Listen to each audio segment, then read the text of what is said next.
नमस्कार दोस्तों, स्वागत है आप सभी का आज के वीडियो में। दोस्तों, आखिर इस मजबूत भारत का रुपया दिन प्रतिदिन क्यों कमज़ोर होते जा रहा है? इस आत्मनिर्भर भारत का पैसा दिन प्रतिदिन क्यों लाचार होते जा रहा है?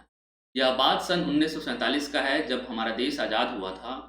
उस समय हमारे देश का एक रुपया यूएस के $1 के बराबर था। लेकिन आज सन 2022 में यह आंकड़ा काफ़ी हद तक गिर चुका है। हमारे देश का इकोनॉमी काफ़ी हद तक कमज़ोर हो चुका है। दोस्तों, आज हमारे देश का 80 रुपया यूएस के $1 के बराबर है। यह कहीं न कहीं हमारे देश के इकोनॉमी को नकारात्मक रूप से दर्शाता है। दोस्तों, पिछले वर्ष कोरोना वायरस और 3-4 महीने से लगातार रशिया और यूक्रेन में चल रहा युद्ध के कारण पूरे विश्व को काफ़ी सारी समस्याओं का सामना करना पड़ा है। हमारे देश देश के साथ-साथ और कई अन्य देश हैं जिनके करेंसी में काफ़ी गिरावट आया है। जैसे जापान के करेंसी में 19% गिरावट आया है, वहीं ब्रिटेन के करेंसी में 13.4%, साउथ कोरिया 9.49% और हमारे देश के करेंसी में 7.02% का गिरावट आया है। साउथ अफ्रीका के करेंसी में 6.16% और चाइना के करेंसी में 5.72%। दोस्तों, ये सब वो देश हैं जिनके करेंसी में गिरावट आ रहा है, दिन प्रतिदिन कमज़ोर होते जा रहा है। लेकिन दो ऐसे देश हैं जिनके करेंसी में गिरावट आने के बजाय, कमज़ोर होने के बजाय, यह दिन प्रतिदिन और मजबूत होते जा रहा है। दोस्तों, पहला है यूएस का डॉलर और दूसरा है रशिया का रूबल।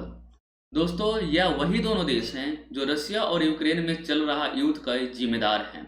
दोस्तों, जहां युद्ध से एक तरफ पूरे विश्व को क्षति हो रहा है, पूरे देश को बहुत सारे समस्याओं का सामना करना पड़ रहा है, वहीं इन दोनों देशों को उस युद्ध का फ़ायदा हो रहा है। दिन प्रतिदिन इन दोनों देशों के करेंसी में काफ़ी ज़्यादा इजाफा हो रहा है। इन दोनों देश का करेंसी काफ़ी मजबूत होते जा रहा है। रशिया का रूबल पहले से 40% और ज़्यादा मजबूत हो चुका है। आखिर क्या कारण है कि हमारे देश का पैसा दिन प्रतिदिन कमज़ोर होते जा रहा है? दोस्तों, इसमें पहला कारण है कि आउटफ्लो ऑफ फॉरेन करेंसी, यानी कि हमारे देश से विदेशी मुद्राओं का बाहर निकलना। दोस्तों, अक्टूबर 2021 से लेकर अभी तक 2,71,950 करोड़ विदेशी मुद्रा हमारे देश से बाहर निकला है। हाल में ही अमेरिका का फेडरल बैंक अपने यहाँ इंटरेस्ट रेट को बढ़ा दिया है, जिसके कारण अमेरिकी इन्वेस्टर हमारे देश से पैसा निकाल कर वो अपने यहाँ के बैंक में इन्वेस्ट कर रहे हैं, अपने यहाँ बैंक में डिपॉजिट कर रहे हैं, अपने यहाँ इकोनॉमी में इन्वेस्ट कर रहे हैं। दोस्तों, जब भी कोई हमारे यहाँ से पैसा फॉरेनर निकालते हैं तो उन्हें हमें डॉलर में पेमेंट करना पड़ता है, जिसके वजह से हमारे देश का डॉलर का स्टॉक जो है, यानी कि फॉरेन स्टॉक रिजर्व जो है, वह कम हो रहा है। फॉरेन स्टॉक रिजर्व कम होने के कारण हमारे देश का पैसा का वैल्यू कम होते जा रहा है। दोस्तों, डिमांड बढ़ रहा है और हमारे देश के पास ज़्यादा फॉरेन स्टॉक है नहीं, सप्लाई घट रहा है। इसी के कारण हमारे देश का पैसा काफ़ी हद तक कमज़ोर होते जा रहा है और यूएस का डॉलर बढ़ते जा रहा है। दोस्तों, ये तो हुआ पहला कारण। दूसरा कारण है रशिया और यूक्रेन में चल रहा युद्ध। रशिया और यूक्रेन में चल रहा युद्ध के कारण तेल की कीमतों में काफ़ी ज़्यादा इजाफा हुआ है। 30% पहले से तेल का कीमत और ज़्यादा बढ़ चुका है। दोस्तों, हम यानी कि हमारा देश ज़रूरत का 80% तेल बाहर के देशों से इंपोर्ट करता है, जिसके कारण हमारे देश का इंपोर्ट बिल यानी कि आयात बिल बढ़ रहा है।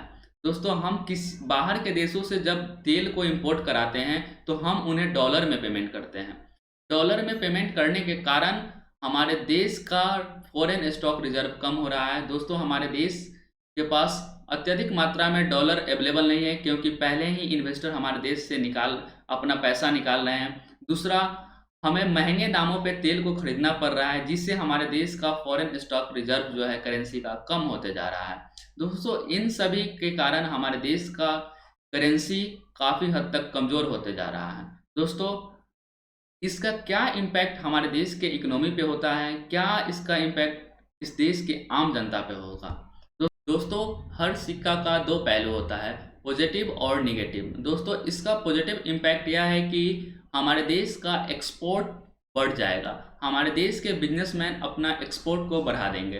दोस्तों, किसी भी वस्तु के अगर एक्सपोर्ट करने के लिए हमारे देश के बिजनेसमैन को पहले $2 मिलता था, उसका वैल्यू 150 रुपया था, जो कि अगर उसी चीज़ को आज वो एक्सपोर्ट करेंगे $2 में ही, तो उन्हें 160 रुपया मिलेगा।